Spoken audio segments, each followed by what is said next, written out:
मी चिंटू. माझं खरं नाव शुभंकर अत्रे, पण सगळे आता मला चिंटूच म्हणतात.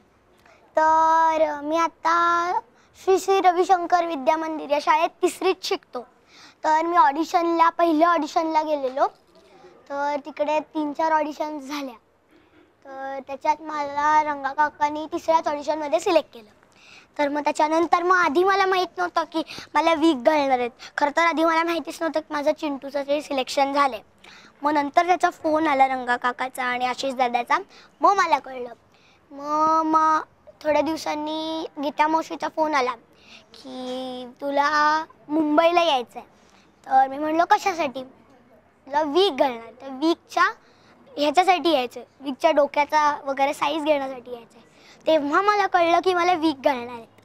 मग आम्ही गेलो मुंबईला, डोक्याचा वगैरे साईज घेतला आणि मग आम्ही घरी आलो. मग थोड्या दिवसांनी लगेचच शूटिंग सुरू झालं. पहिल्या वेळेस आम्हाला काहीच माहीत नव्हतं की काय करायचं, कसं करायचं. कायम आम्ही सगळे मुलं फ्रेमच्या बाहेर जात होतो. आणि मग नंतर रंगा काकांनी हळूहळू मला शिकवलं. मग आम्ही पहिले नीट खायचो नाही, मग आम्हाला लगेचच झोप यायची.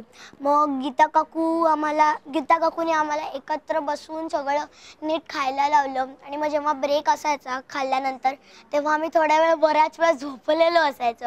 आणि मग फायनली जेव्हा सीन लागायचा तेव्हा आशिष दादा आम्हाला उठवायला यायचा. कधी कधी तर आम्ही उठायचो नाही म्हटलं तर तोंडावरती पाणी मारायचे आणि उठवायचे. अशी आम्ही फारच मज्जा जमती केल्या.